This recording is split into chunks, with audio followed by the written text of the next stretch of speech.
Hi, thanks for watching.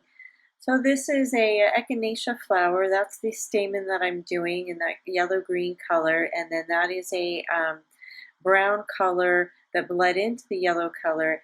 Then I did the petals, and I'm dabbing the petals with a little tissue to have a softened edge to give it more of a natural look, not a hard edge. Kind of gives it a 3D look, I think, too.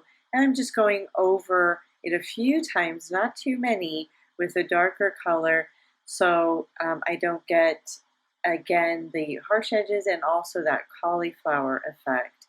The whole trick with watercolor is don't, less strokes as possible. So while it's still wet, the stamen there, I'm going over with a little darker color, an Indian yellow, I think, and then a red on right on top of that, and let the colors blend on the paper. And they actually bled into the petals there, you can see, which is kind of a cool effect. I don't mind it. I kind of like it.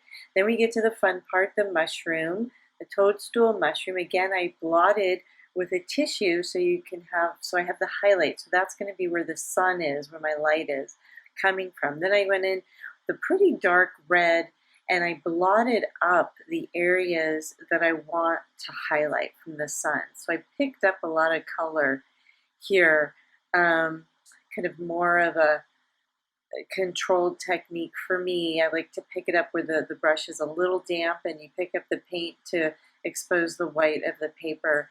Then this is just a unbleached titanium white that I'm doing, kind of a base color for the stem of the mushroom. And while it's still wet, I'm going over it again with a yellowish kind of color, rustic color. Again, I'm picking up the paint to expose the white of the paper for some highlights there.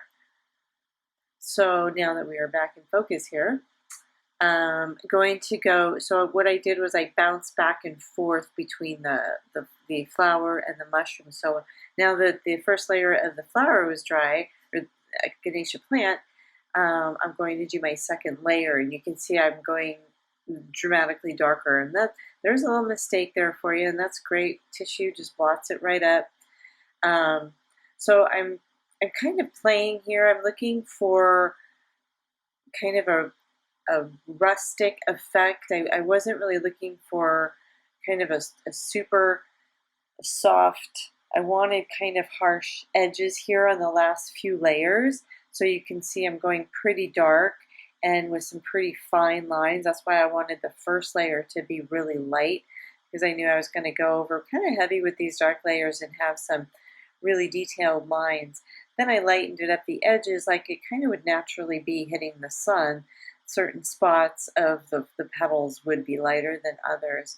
Then again, second layer for this stamen, and then my red dripped in a little too much, so I just blended it in with the petals, and I was fine with that. I thought it looked kind of cool. Again, I'm going kind of real earthy and just fun, even a little abstract, not looking for the perfect petal or anything.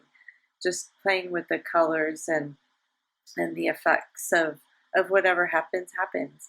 So here I come with the stem of the flower and trying to get, again, some harsh edges, some real wildflower type of look with the leaves and that sort of thing. So that's the first layer.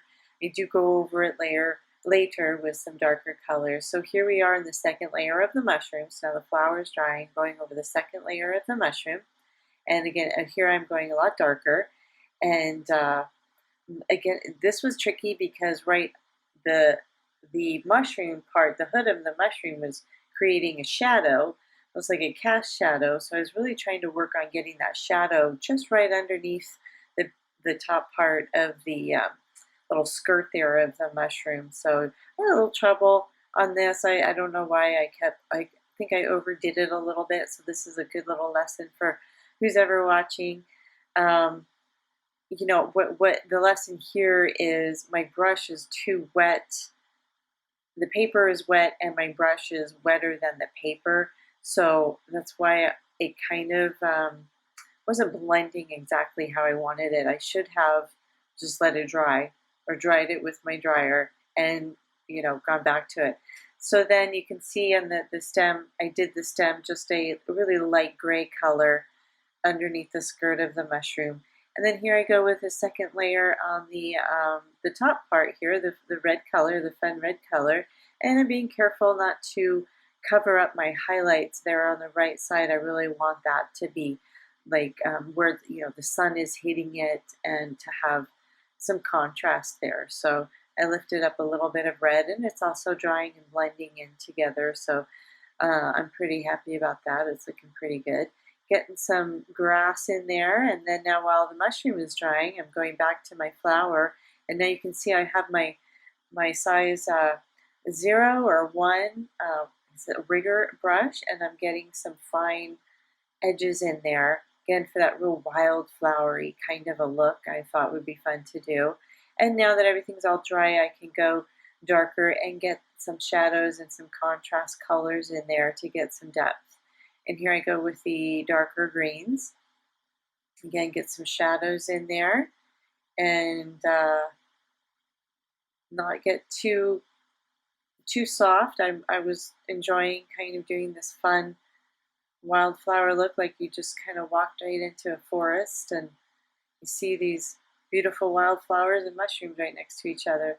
So here I go. Everything again is really dry, so I'm putting in some more detail and some fine dots of the stamen.